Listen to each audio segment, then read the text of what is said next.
waxaan u gudbayaa malafka shaqadaadii amniga ee NISA haddii aad ogolaato oo ay ka buuxaan dhacdooyin waaweyn oo dadka Soomaaliyeed ay siyaabo kala duwan aragtiyo uga haystaan hay'ad xogteedu kooban tahay macluumaadkeedu aad iyo aad dadka Soomaaliyeed xog badan uga hayn waxaan diyaar u nahay malafka inaan furno soo dhow mardan wareyska ogolaado waa inaan ogolaado su'aalaha waxaan u gudbayaa malafka amniga iyo NISA fahad ka shaqeysay NISA inta tagin ka hor hay'ad amni mise baratay aqoonteeda ma baranin waxbarashadeeda aniga amni kama mid ahayn hay'ad amnina kama soo shaqeynin labadaba maya hay'adda NISA hay'adda sirdoonka iyo nabad sugidda qaranka Soomaaliyeed waa hay'ad xasaasiya oo macluumaadka dalka kuwa ugu waaweyn hadaysan ahayn tan koobaad adigoo aan wariye soo ahaa siyaasadda muddo kooban ka shaqeynayay hay'ad amni oo u baahan macluumaad sirdoon iyo xogaha la xiriira sidee madaxweyne farmaajo kuugu aaminay waxaan u maleynayaa inaa u baahan tahay inaa fahamtid hay'adaha sirdoonka dadka madaxda ka noqda dunida oo dhan background-kooda adduunka oo dhan way ka dhacdaa ma ahan 90% waxa madax ka noqda dad background-kooda siyaasad ka yimid waxaana lagu doortaa laba arrimood khibradiisa siyaasadda dalka taariikhda dalka aqoonta uu leeyahay iyo kalsoonida madaxweynaha uu ku qabo marka wax oo bidca ku ah Soomaaliya ma ahan adduunyada badankeed waxa loo dhiibaa dad ama diblomaasiyadda ka yimid ama siyaasadda ka yimid ama military ka yimid marka wax cusub ma ahan waxa leedahay anoon hay'ad amni ka soo shaqeyn aqoon amni soo baran NISA in la ii dhiibay sax bay ahayd madaxweynaha ku qancay madaxweynahana iga dhigay waana ku faraxsana waxaan ku iri bidca ma ahan ariga taliyaha booliska ma noqonin taliyaha military-ga ma noqonin laakiin sirdoonka qaranka adduunka oo dhan waxa loo doortaa dad siyaasiyiin laakiin ayada ka culus amniga iyo booliska marka laga hadlayo military iyo booliska nabad sugid soo wax ka sareeya marka amniga qaranka laga hadlayo waxa laga fakaraa horta shayga wuxuu noqdaa la yaab marka ay Soomaaliya bas samaysay Mareykanka ka dhacda Yurub oo dhan bay ka dhacdaa Carabaha oo dhan bay ka dhacdaa Asia ka dhacdaa waxa loo dhiibaa qof baan garoonkiisa oo siyaasi yahay 90% aan ku dhahay laakiin waxa lagu doortaa qof maskax u leh xogtii amniga iyo xaaladda siyaasadda dalka intuu isku dhex kariyo maslaxada qaranka inuu ka soo dhex saaro qofkaasna madaxweynaha yaqaano laakiin isku duruuf ma nihin Soomaaliya Asia iyo Mareykanka hadii duruuftanada kuma jirto sadarteed nabad sugidda Soomaaliya qof background askarinimada waa loo dhiibaa qof civilna waa loo dhiibaa sharciga u ogol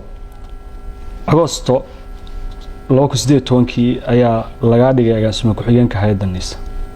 madaad doortay mise madaxweynaha ayaa ku dooray adoo agaasimo guud oo madaxtooya in agaasimo ku-xigeen NISA u laabatay waa jago kale oo ka hooseysa agaasimihii guud hadii waa daayo waxaan ku yiri aniga mar walba waxaan ka shaqeynayaa qanaacadeeda dalka sidii lagu maamulayay iyo falsafadii siyaasadeed lagu xukumayay iyo afkaarta siyaasadeed lagu maamulayay baan ku qanacsanaa marka macna ima sameeyeen inaan ku-xigeen ka noqdo iyo inaan agaasimo ka noqdo iyo inaan wasiir ka noqdo inaan shaqeynayaa macna ay sameeyeen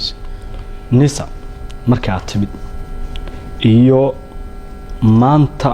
oo aadan joogin guul ama dib u dhac maxaa farqiga u dhaxeeya maxaa way maanta timid iyo maanta والله sida fiican horta qof cadaalad ka shaqeynaya oo qiimeyn sax sameynaya fiican inuu qiimeeyo laakiin hadii aniga aan isku dayo aanan cidna ku xad gudbeynin hay'adaas culays fara badan oo haystay xaalada ay ku jirtay oo dib dhac u keenay dhibaatooyin fara badan oo khaldanayd waxaan aaminsanahay inaan wax badan oo wanaagsan u sameeyay wax badan aan u hagaajiyay haddaan tusaale ku siiyo waxaan hay'adda ka joojiyay oo dadka finance-ga dhaqaalaha dawladda ka shaqeeyana ay marag ka yihiin wax allaala waxa dhaqaale ajnabi ka imaanaya waa jaray waxaana ku shaqeynaya falsafad ah haddii la rabo sirdoon madax bannaan oo dalku leeyahay waa inuu xoolo dalka leeyahay oo ku shaqeeyaa sida darteed projectiyadii mashaariicdii aan cid kale maalgashigeeda nagala dhaxeeyo dhan waa joojiyay anuu rabay askariga Soomaaliyeed ama sargaalka Soomaaliyeed nabad sugidda ka tirsan shaqada uu qabanayo inay ku jaango'naato awoodda dawladda ay leedahay waana meesha awoodda dawladda laga qiimeeyo qodobka labaadna waxa waaye waxaan hay-adda ka saaray wax allaale iyo wixii faragelin ajnabi ahaa oo ku dhex jiray oo si xad dhaaf ugu dhex jiray oo si haddaan hadda ka sheekeeyo laga nexi karo ku dhex jiray ilaa aan gaaray in xafiisyada qaar yacni lagu dhex arki jiray qof ajnabi oo fadhiyo waxaana gaarsiinay xarumaha hay-adda oo dhan inuusan qof ajnabi imaan karin isagoon ballan lahayn hadduu ballan leeyahayna xafiiska arrimaha dibadda uu la xiriirayo xafiisyada arrimaha dibaddana uu ku qaabilayo laakiin centerka qof ajnabi ma soo geli jirin laakiin waayadii hore waxay gaarsiisneed in lagu yiraahdo qaybta wadan hebel qaybta wadan hebel qaybta wadan hebel qaybta wadan hebel waxaas oo dhanna waa ka sifaynay marka faragelinta inaan ka sifaynay tan saddexaad oo ugu dambeysana waxaa waaye tayada aqooneed tayada shaqo garaadka dadka meesha ka shaqaynaya oo aqoontooda iyo kartidooda aada u sarreysay in hay-adda ay gaartay inay ka fiicnaato ereygaas waliba waa isticmaali karaa sirdoonadii dariska nala ahaa oo qaarkood aan annaga macallimiin u noqonay oo aan koorsooyin siinaynay oo aan tababaraynay ilaa aan gaarnay sirdoonada afrika kuwooda ugu fiican ma gaari karin laakiin tartan aan dowlado badan dhaafnay baan gaarnay dhaqaalaha dibadda ayaad soo qaaday in hay-adda aad dhaqaalo ka jirta dibadda ka imaanaya dhaqaalahaas ma noo sheegi kartaa meelo ilow ka imaanaya fasax uma haysta hadda inaan sheego wadamadaas ma sheegi karo waa in la ii fasaxo inaan sheego ma sheegi karo laakiin waa ka joojinay qaybaha niisa ee ku dhex abuurnaa hay-adda gudaheeda ee hay-adaha kale ahaa iyaga tiradooda iyo dalalka ay saameynta joogtay oo xafiisyada ku lahaa waxay ku soo galayeen hab ay u bixinayeen projectiyo dowladda Soomaaliya ay ku kaalmeynayaan mesela waxaa la dhahayaa ka hortagga burcadda waxaa la dhahayaa la dagaalanka al-shabaabka waxaa la dhahayaa la dagaalanka crime-ka dambiyada abaabulan waxaa la dhahayaa hijrada sharci darrada ah ee dadku ay sameynayaan baa idinka kaalmeynaynaa laakiin waa qof ajnabi institutionka soo dhex galaya meel adduunyada ka dhacdana ma jirto sirdoonka dalka inuu qof ajnabi intuu soo galo uu talo ku yeesho dalalka hay'adaha ah oo dalka joogay ama waa dawlado iyagu tusaale ahaan dawlad hebel ayaa hay'adda nabadgelyada Soomaaliya waxay siisay mashruuc la xiriira la dagaalanka dadka sharci darrada socdaalka ku yimaada ma dawladda bixinaysa mise hay'ad ayaa la soo marinaya ma dawladda bixinaysa sirdoon dawladda bixinaya oo intuu yimaado niisa Soomaaliya dhahay waxaan ka kaalmeynaynaa argagixisada waxaan ka kaalmeynaynaa kan laakiin anu markaan lamid waxaan ku iri wax allaalay wixii dhaqaale aad siinayseen markaan u baahan naga idin sheegay iska haysto si laakiin diblomaasiyo edebsan inta qofka sargaalka ah haduuba ajnabi mishaar ka qaadanayo aqeedadiisa siyaasiga iyo aqeedadiisa wadaniyada ay dhaawac soo gaaraan fahad intii aad joogtay niisa inta aad sheegtay hadii aad ka qabatay dhinac kale waxaad ogolaatay sida dad badan kugu eedeeyaan ama siyaasiyiin kala duwan sheegaan in hay'adan ay noqoto hay'ad ay leedahay dawladda Qatar oo iyadoo dhaqaalaha mashaariicaha ay joojisay laga qaadan jiray ay dawladda Qatar bixiso eedeynta maxaa uga jawaabtaa walaalow يعني في نظرية مركان آمن سنة هاي إن دقالة أجنبية هي أثر دون لقى إلاليو ما إيسا محي هذا الدولة ده كم يدعنا نقول هذا تصالي يربان كسينا يا تذكر أن مرقاتي إكيهين هي أدو حنكسر ميني اسميال وذواوين أو وذا عصب كل بجت كدولة سوماليا لقى بحيه حل شيرين أو دولة أجنبية لقى ما بحين اسميال وذواوين وأدي أدو عجيب بدن بان لقى دس كل جيت رسيت كبجت كدولة سوماليا وزارة المالية ده بحنيس haddii marka aan dawlad dhaqaale uga raadinayo dhismayaasha saxta ku bixin la iska daa wax kale xisaab xir hay'adda ma samaysay marka dhaqaalaha laga hadlay hadii way leedahay budget bay leedahay wasaaradda maaliyadda la xisaabtanta hanti dhowrka la xisaabtama bil munaasaba hanti dhowrka qaranka wadna warsan kartaa waa markii ugu horeysay oo intaan anigu u yeeray aan ku imaada xafiiska imaada baara documentationka iyo waraaqaha fiiriyo Fahad Yaasiin waxa jirta hadal aad iyo aad u soo baxay 45 sano ee xukunka ee nabadii nolol u joogay madaxweyne Farmaajo dalka hogaaminaya adna taliyaan nabadgelyada inta ugu badneyd aad ahayd si weyn u soo shaabaxay waxyaabo badan laga sameeyay isku milanka al-shabaab iyo niisa waxa la tiirinayaa adiga shakhsi ahaantaada Fahad in isku milankaas aad qayb weyn ka qaadatay hay'adana badankeed loo bedelay inay yihiin dad ka tirsan aan maanta la kala garan karin qofka niisa iyo qofka shabaab maxaa uga jawaabayay inta laba jawaabood waaye horta markooda wax aad loogu qoslo aadna looga naxo mustawa hooseeya waaye dadka Soomaalida in dad siyaasiyiin hadalkaas dhahay way jiraan marqaatiga ugu fiican waa xaqiiqada waa dhabta hay-addaas intii aan joogay dadka Soomaaliyeed ee Muqdisho jooga adugu warso dilalkii shirqoolka hoos buu u dhacay almost waa tirtirnay dadkii bastooladaha magaalada Muqdisho lagu dili jiray oo shaqo weyn ka qabanay oo degmooyinka gaarsiinay 3 mitir walbaba askari dharcada oo bastoolad wata oo amniga ilaalinaya 3 mitir baan gaarsiinay magaalada Muqdisho waxaa hoos u dhacay maaha waxaa tirtirmay in qof bastoolad loola baxo lagu dilo waadna garan kartaa xamar heerkay gaarsiisneed waxaa hoos u dhacay qaraxyadii waxaa hoos u dhacay dilalkii qorshaysnaa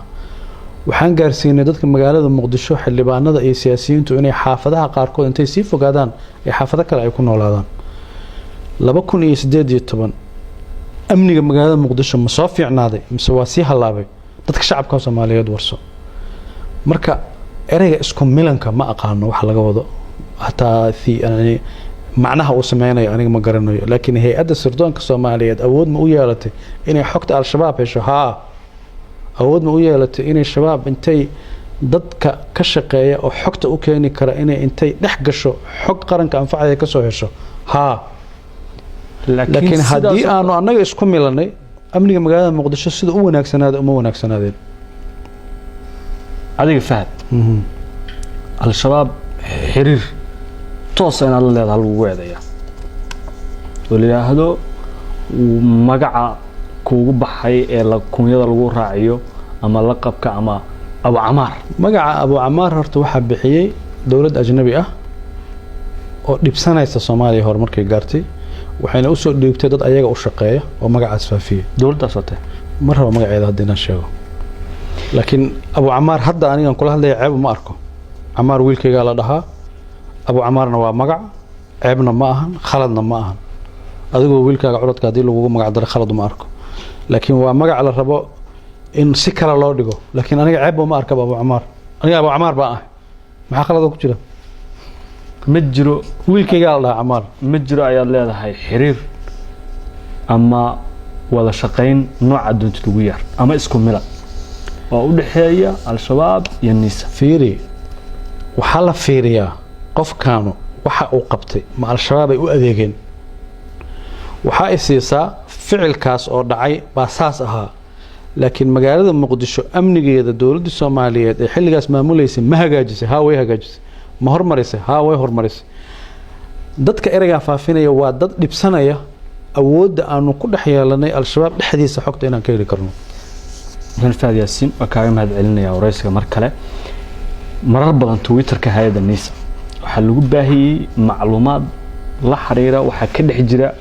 kooxda aad la dagaalamaysan ee dawladda Soomaaliya ka soo horjeeda hadayna waxa ay lahayd isku milan baa idin ka dhaxeeya warkaas waxa uu ahaa war caadi oo dhacdo saxaafadda loogu talagalay tusaalahaan inay baahiso khilaaf ka dhex jira kooxda gudaheeda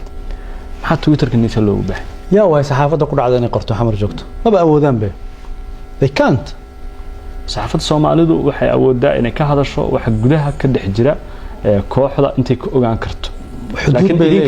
xuduud bay leeyihiin waxaa jira oo ku faraxsanahay su'aasha inay weydiisay adduunyada oo dhan hay'adaha amniga ka shaqeeya xogta argagixisada iyada adduunyada la wadaagto qaarna saxaafadda si liiga u siisaa qaarna ayadaa sheegta idinka maxay wax ka faa'iideysan warkii al-shabaab inaad ku baahisaan Twitter-ka dawladda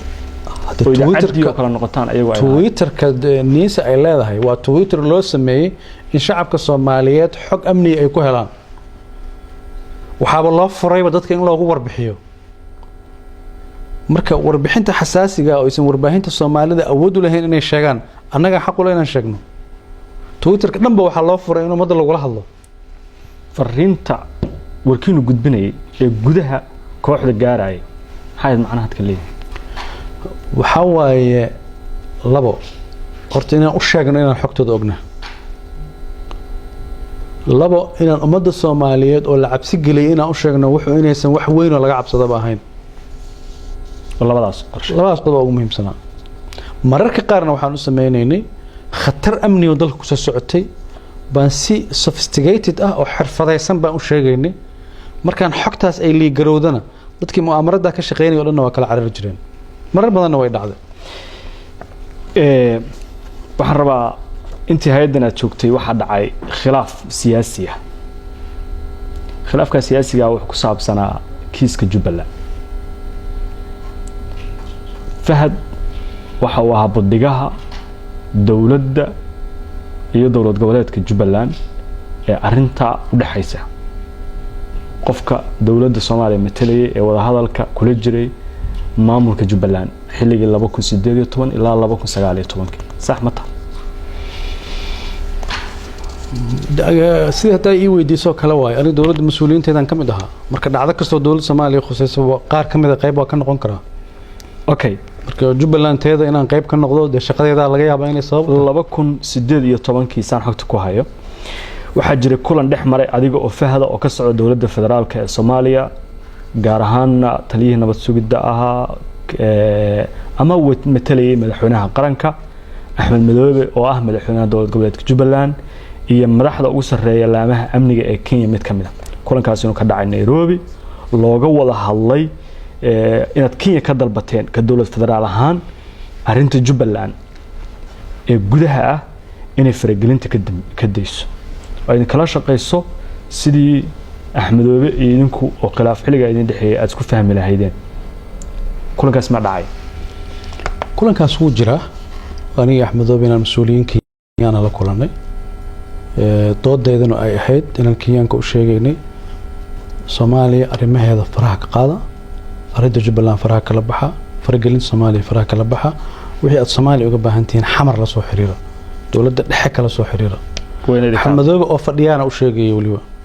hatta waxaan gaaray inaan ku iraahdo iyadoo mas'uuliyiin Kenya fadhiyaan Axmed Madoobe u sheega madaxweynaha ugu farmaajo waaye ma aha madaxweynaha Kenya احترامك iyo qadarinta iyo saaxiibtinimada uu muujinayo dawladda Kenya waxa ka mudnay dawladda Soomaaliya inuu muujiyo markaas dawladda Kenya inaad kala hadashaan Axmed Madoobe madaxweyne farmaajo ha ixtiraamo inta uu ixtiraami lahaa madaxweyne Uhuru Kenyatta message-ka noocaasa sidee ayuu dawladda Soomaaliya ku ahaa Axmed Madoobe yaa keenay Soomaaliya yaa ku haya يو جوجا جبلان أحمد الله لكن وين مدحون الدولة جولاد يا صوماليا كان أسوق تانك كيانا صار بوكس ما يمين هلا حاول ليس إنه يهينين دور شكو يمين هلا كوال واحد لقوا حريني عيدك عم سومي كم ده هاينكي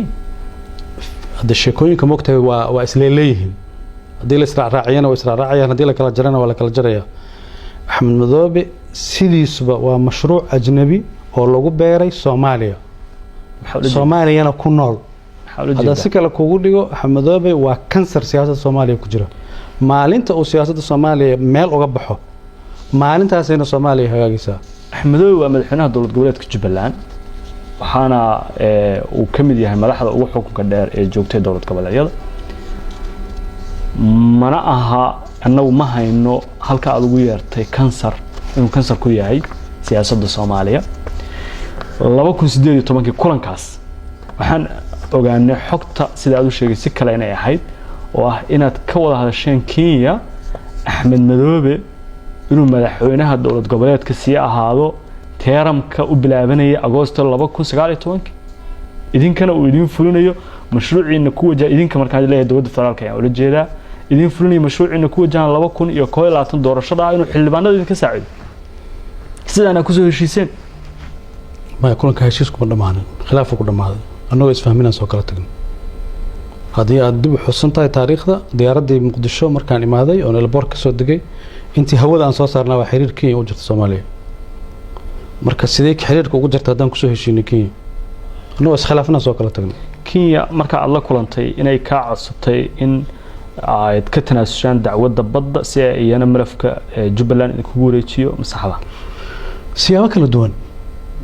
kulankaas siyaabo kala duwan marraba kulankaas inaan ku soo qaado laakiin dawladda Kenya inay arinta badda rabtay in laga laabto arinta badda ay dawladda Soomaaliya ku pressure gareysay is not secret dadka dhan baa wada og in dawladda Soomaaliya u dhibaatooday kiiskaasna qof kasta oo Soomaaliya og waana sababta Axmed Madoobe Jubbaland loogu hayo dan Soomaaliya loogu ma hayo haddana uma joogo dan Soomaaliyeed waa eedayn weyn Fahad eedaynta Axmed Madoobe anana Axmed Madoobe haddana lama joogo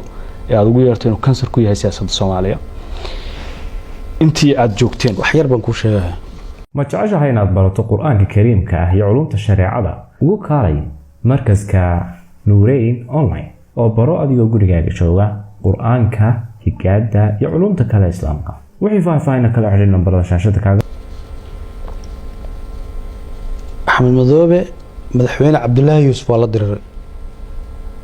soo magac diineed wato madaxweyne sheekh shariif waa la diriray soo magac diineed wato madaxweyne xasan sheekh teeramkiisii hore waa la diriray asagoo magac kale wata madaxweyne farmaajo waa la diriray asagoo magac kale wata xasan sheekh mar labaad la doortayna waa la diriri doonaa intaas marka hadda anagu ka gardareen madaxweynayaasha kale oo dhan masaan gardarnaa cabdiqaasim u baysan soo gaarin inta kale wuxuu ahaa dhibaato dowladda Soomaaliyeed jiritaankeeda kansar ku ah hadda anagu ka gardareen xasan sheekh kama gardareen sheekh shariif kama gardareen cabdullaahi yuusufna kama gardareen xasan sheekh hadda la doortayna wuu dhibi doonaa taariikhdan ku sheegi doonaa shirkii 2018 Nairobi ka dhacay marad ka soo laabatay kadib waxaa jiray ra'iisul wasaarihii xilligaas iyo adiga inaad tagteen Kismaayo markaa tagteen Axmed Madoobe inaad la kulanteen si loo dhameystiro wada hadaladiinii Nairobi sidaad sheegtay waa fashilmaatay laakiin waxaan haynaa xoga inaad tagteen oo aad tagteen Kismaayo oo aad la fariisateen Axmed Madoobe oo aad soo heshiiseen dibna aad u balanteen Muqdisho inuu yimaado isku daygii u dambeeyay buu ahaa inaan bal annaga Soomaali ahaan isku barsano waa run ra'iisul wasaare xasan ali khayraad tagay aniga wafdigiisaan kamid ahaa 3 maalmood iyo 4 maalmood baan joognay markaan ka soo laabanay ka bacdi xamar baa isagana yimid wada hadalkiina wax macnaa ma dhaleen wax miraa ma dhaleen marka uu xamar yimid oo aad weydeen dantii aad lahaydeen waxaan maqalnay inaad isku daydeen inaad qabataan oo xirtaan madaxweynaha Jubbaland martiba uu noo ahay qof marti ku ama xirisa halka wasku xasan Axmed Madoobe u martiyay أنا مرتي أمي وحر لها هلا كواس كده يدين حتى صورة قلمة وهبة دقن صومالي حتى معها مرتبة أو نقضي أنا جانا مرتبة ونون نقضي ومدحويني صومالي مرتوها رئيس الوزراء مرتوها سيكون عكرت قف مرتكو أنا حرت قولي مدحوينها قولوا كل جمال كل جنب دقنا اسكت ضيق لكن هو داعي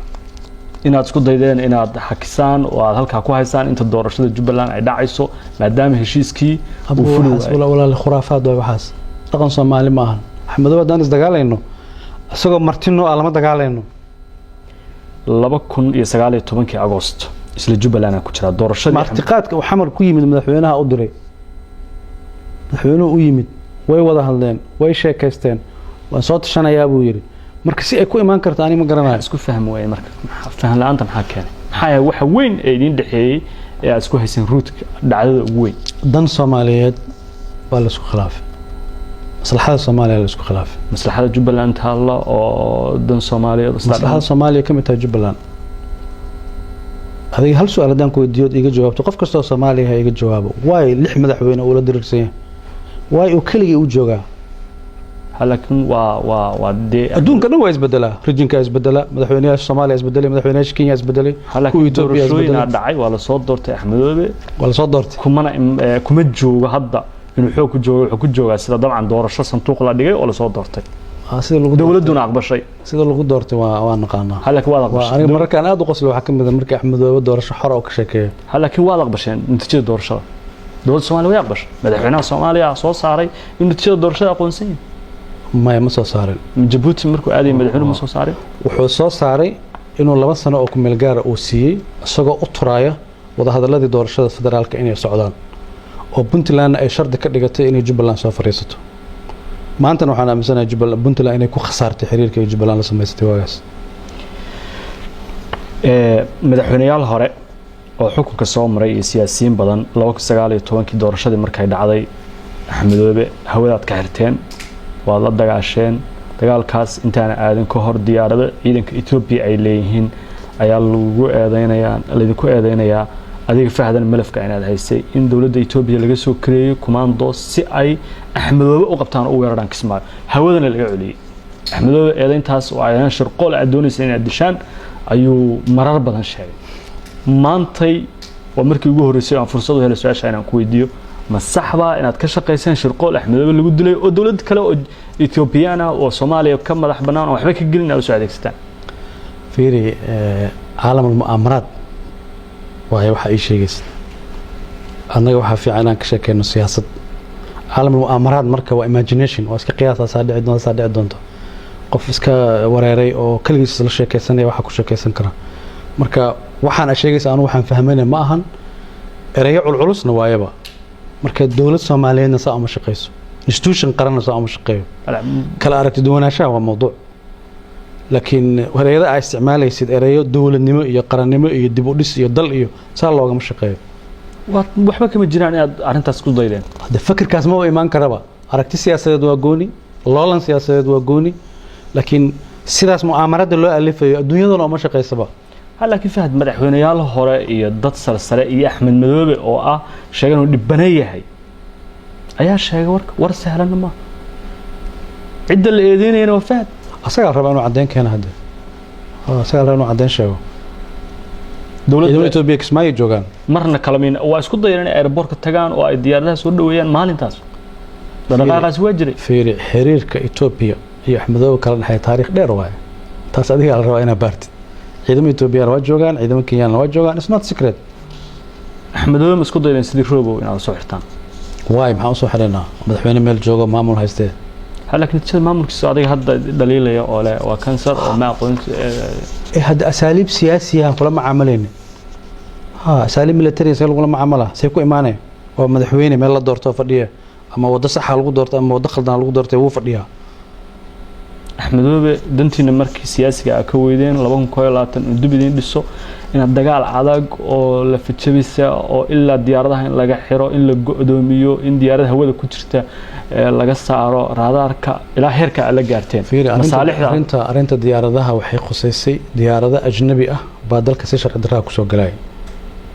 adigana marqaati baa ka tahay Soomaaliya marqaati ka tahay diyaarada sharci darro baa dalka imaanay kuwaas keenay in diyaaradaha la xiro laakiin deegaan dhan laakiin Axmed Madoobe markuu rabo waa baxay markuu rabana waa imaanay cidda dhibaatada la kulmayso dad Soomaaliyeed aad go'doomiseen annaga hadafkeena wuxuu ahaa diyaaradaha ajnabiga ee sharci darrada dalka ku imaanaya in laga mamnuuc miyaad celiseen waa celina waa joojinay qaar badan aan joojinay diyaarad uu ku yimid aadan bare ducaale ayaa jirtay maalinta caleemasaarka Axmed Madoobe hawada Soomaaliya soo gashay kana timid dalka Kenya diyaaradaas si nabad ay ku degtay si nabadana ay ku baxday habka ay ku yimaadeen iyo habkii loo celinayay baa kala duwanaa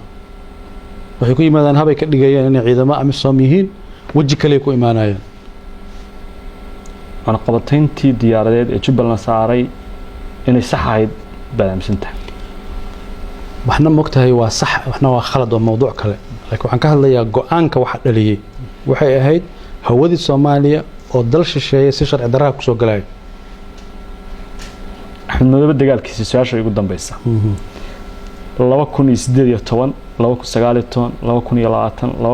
2018 maalinta 15 May howlka ayuu ka campaign gareeyay waan idinka guuleystay isagoo oo madaxweyne Jubbaland waa jooga Fahad iyo Farmaajo iyo nabada nolol xukunkooda ka digeen wuu idinka guuleystay soo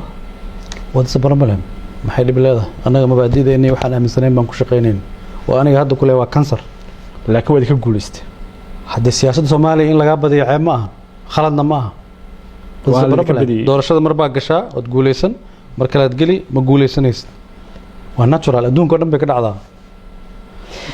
waa mahadsan tahay Fahad Yaasiin waxaan galaynaa markan kiis kale oo xasaasi ah oo isla hay'adda NISA shaqadeeda ku saabsan waana kiiska sargaalad Ikraam Tahliil waxaan doonayaa inaan furo kiiskaas oo muhiim oo dadka Soomaaliyeed oo dhan ay eegayaan adiga Fahadana aad u tahay buddiga hay'adda NISA maadaama aad soo xukuntay waa kiiska maqnaanshaha sargaaladda oo ah gabar ka tirsan hay'addan muddo ku siman sanad aan raq iyo ruux meel ay joogto ma nooshahay ma dhimatay aan cidna warahayn ehelkeedana kurbo weyn ku haysa iyo dadka Soomaaliyeed siyaabo kala duwan saameyn ugu leh kiiskan ayaan rabaa inaan furo waxa la aaminsan yahay in xogtiisa oo dhan aad hayso ma iga aqbalaysaa inaan ku weydiiyo adna iga jawaabto sida saxda ah ee aad macluumaadkiisa uga haysto soo dhaw